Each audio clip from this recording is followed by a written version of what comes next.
29শে মে Alipurduar parade গ্রাউন্ডে আসছেন দেশের প্রধানমন্ত্রী নরেন্দ্র মোদী। জানা যাচ্ছে তিনি সভা করবেন এবং এই সভাকে ঘিরে ইতিমধ্যেই প্রস্তুতি চলছে। দাদা, কি কি বলবেন, কিভাবে দেখছেন বিষয়টা? না, নিশ্চিতভাবে দেশের প্রধানমন্ত্রী নরেন্দ্র মোদী আলিপুরদুয়ারে আসছেন প্যারেড গ্রাউন্ডে, তাকে নিশ্চয়ই স্বাগত জানাবো। কারণ একজন প্রধানমন্ত্রী তিনি আমাদের এখানে আসছেন আলিপুরদুয়ার জেলা সদরে প্রথমবার, এটা নিশ্চিতভাবেই অত্যন্ত গুরুত্বপূর্ণ বিষয়। আহ, কিন্তু যেটা হচ্ছে যে একজন প্রধানমন্ত্রী যখন আমাদের এই প্রান্তিক জেলা সদরে বা জেলায় আসেন, তখন আমাদের প্রত্যাশা অনেক বেড়ে যায়। নিশ্চিতভাবে আমরা এই মুহূর্তে যে যে প্রত্যাশাগুলোকে প্রধানমন্ত্রীর কাছে রাখতে পারি, সেগুলো সাধারণ মানুষ, আমাদের এই উত্তর বাংলার মানুষ, আলিপুরদুয়ারের মানুষ তা আবার মনে করবে।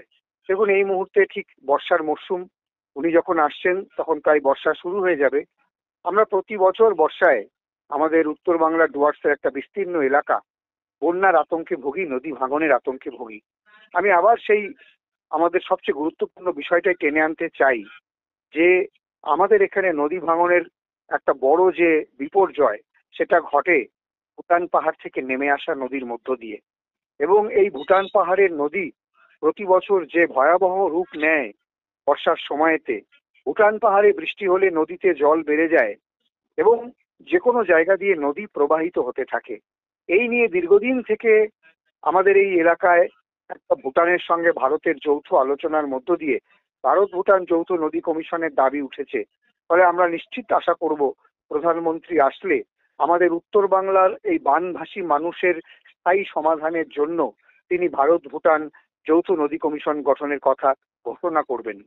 আজকে উত্তর বাংলার মানুষ জানেন যে একদিকে ভুটান পাহাড়, মাঝখানে নদী, তারপরেই আমাদের ডুয়ার্সের অঞ্চল, চা বাগান, জঙ্গল। আমি শুধু কালচিনির একটা উদাহরণ দিয়ে বলি, ভুটানের পাশাখা, তারপরে নদী এবং তারপরেই আমাদের সেন্ট্রাল ডুয়ার্স চা বাগান। গিয়ে দেখুন যে প্রতি বছর ওই ভুটানের জলস্রোত কিভাবে ডলোমাইট মিশ্রিত জল এই চা বাগানগুলোকে ধ্বংস করছে। হেক্টরকে হেক্টর চা বাগান, সংরক্ষিত বনাঞ্চল, বক্সা টাইগার রিজার্ভ, জলদাপাড়া থেকে শুরু করে সমস্ত উত্তরবঙ্গের বনাঞ্চল ধ্বংস হয়ে যাচ্ছে। আর ভুটানের ডলোমাইট, সেই ডলোমাইট মিশ্রিত জল কৃষি জমিতে ঢুকে কৃষি জমিকে বন্ধা করে দিচ্ছে, চা বাগানের উৎপাদন ক্ষমতা নষ্ট করে দিচ্ছে, জঙ্গলকে ব্ল্যাক সয়েলে পরিণত করছে, জঙ্গলের মাটিকে। নিশ্চিতভাবে আমি মনে করি যে প্রধানমন্ত্রী এটা করবেন। আর প্রধানমন্ত্রী এর আগেও আমরা দেখেছি এসে এই চা বাগান নিয়ে তিনি বলেছিলেন, এখানেই আমরা জানতে পেরেছিলাম যে তিনি চা বিক্রি করতেন। ফলে আমাদের অনেক প্রত্যাশা জন্মেছিল যে প্রধানমন্ত্রী এই গত 14 বছরে উত্তর বাংলার চা বাগান শিল্পকে ঢেলে সাজাবে, সমস্ত বন্ধ চা বাগান কেন্দ্র অধিগ্রহণ করে সেইগুলোকে একটা যে চা বাগান অন্যতম বিদেশি অর্থ আনবার যে শিল্প এই ডুয়ার্সে, সেটাকে চাঙ্গা করবেন। আমরা কিন্তু এখনো তার কোনো কিছুই দেখতে পাইনি। এখনো আমরা দেখিনি যে কেন্দ্রের তরফে আমাদের উত্তরবঙ্গে তথা ডুয়ার্সে চা বাগানকে কোনো বিশেষ প্যাকেজ দেওয়া হয়েছে। তিনি 1000 কোটি টাকা প্যাকেজ দেওয়ার কথা 2016 সালে এসে ঘোষণা করেছিলেন, আজও সেটা বাস্তবায়িত হয়নি। তাহলে কি আমরা আশা করতে পারি যে এবারও আলিপুরদুয়ারে এসে প্রধানমন্ত্রী সেই চায়ের কথা বলবেন? নাকি যখন আমাদের রাজ্যের মুখ্যমন্ত্রী মমতা বন্দ্যোপাধ্যায় বারবার উত্তরবঙ্গে আসেন, যা আমরা আগে কল্পনাও করতে পারতাম না যে কোনো মুখ্যমন্ত্রী বারবার এই জঙ্গলমহল, এই চা বাগান, পাহাড় এলাকায় এতবার আসেন, সেই মুখ্যমন্ত্রীর আসার প্রভাবকে নষ্ট করবার জন্যই শুধু প্রধানমন্ত্রী আসছেন। আমরা এটা মনে করতে চাই না।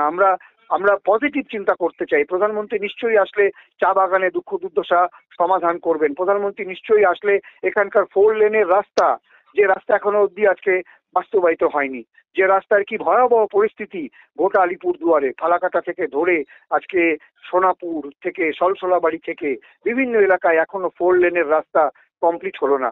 নিশ্চিত প্রধানমন্ত্রী আসলে আমরা এই আশা করতে পারি। যদি এগুলো হয় তাহলে স্বাগতম।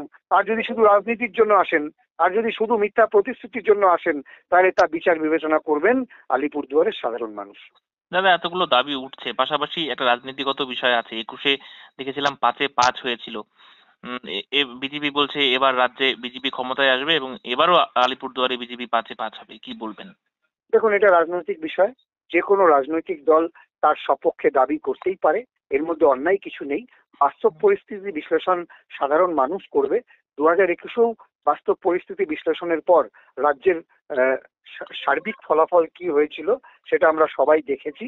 এবং কেন্দ্রের তরফে যে যে বিষয়গুলো এখানে করতে পারলে আজকে আমরা আরো অনেক ভালো জায়গায় থাকতে পারতাম, যে যে বিভিন্ন প্রতিশ্রুতি দেওয়া হয়েছিল সেগুলোও তো আজকে বাস্তবায়িত হয়নি। আজকে তো আমাদেরকে এটা জানতে হবে যে একসময় উত্তর বাংলায় বিভিন্ন জায়গায় মানুষকে স্পর্শকাতরভাবে বলে দেওয়া হয়েছিল যে এখানে নাকি পরিস্থিতি অনুযায়ী কেন্দ্রশাসিত অঞ্চল বা আলাদা রাজ্য তৈরি হবে। এ কথাও তো অনেক জনপ্রতিনিধি বলেছিলেন দায়িত্ব সহকারে। সেগুলো কি অবস্থা দাঁড়ালো? সেগুলো শুধুমাত্র মানুষকে, উত্তর বাংলার প্রান্তিক এলাকার মানুষকে বিভ্রান্ত করবার জন্য করলো, নাকি দক্ষিণবঙ্গে এক কথা উত্তরবঙ্গে এক কথা, একটা বিচ্ছিন্নতাবাদী কথাবার্তা বলে একটা অশান্তি তৈরির বাতাবরণ? এগুলোও মানুষ পর্যালোচনা করবেন। আশা করি দায়িত্বশীল প্রশাসনিক প্রধান যারা আসছেন তারা এর যোগ্য জবাব দেবেন বা এগুলো বিষয় পরিষ্কার করবেন। একটা শেষ প্রশ্ন আপনাকে একটু বিড়ম্বনায় ফেলে প্রশ্নটা করি, যে 21 সালে আপনি তো বিজেপির টিকিটে জিতেছিলেন, পরবর্তীতে মমতা বন্দ্যোপাধ্যায়ের উন্নয়নে ভরসা করে আপনি এই দলে এসেছেন তৃণমূলে। কি মনে করেন 21-এ আলিপুরদুয়ার বিধানসভায় যেখানে নরেন্দ্র মোদী আসছেন, কতটা প্রভাব পড়বে বিজেপির? না, নরেন্দ্র মোদী আসছেন প্রধানমন্ত্রী, তিনি নিশ্চিতভাবে আসছেন, তার একটা বড় গুরুত্ব আছে। কিন্তু আপনি জানেন যে সমস্ত এই সাংবিধানিক গণতন্ত্রে সমস্ত জনপ্রতিনিধির অন্যতম একান্ত কাজ সেটা হচ্ছে জনগণের কাজ করা। আমি বিভিন্ন মিথ্যা প্রতিশ্রুতির উপর বেস করে একটা কিছু প্রতিশ্রুতি দিলাম, তা রক্ষা করা গেল না, তার থেকে যে কাজটুকুন করা সম্ভব সে কাজটুকুনি থাকা দরকার। আজকে রাজ্য কেন্দ্র সব সরকারেরই দায়িত্ব আছে একটা জায়গায় উন্নয়নের জন্য। আজকে এই চা বাগান, আজকের এই ডুয়ার্সের কৃষি জমি, এই জায়গাতেও কিন্তু কেন্দ্রীয় সরকারের একটা বড় ভূমিকা ছিল এখানে চা বাগানকে করে নেওয়ার জন্য। ফলে এগুলো হচ্ছে সাধারণ মানুষের কাজ, সাধারণ মানুষের কথা। এগুলো আমার মনে হয় যে সকলেরই রাজনীতির ঊর্ধ্বে উঠে বিচার বিবেচনা করা উচিত।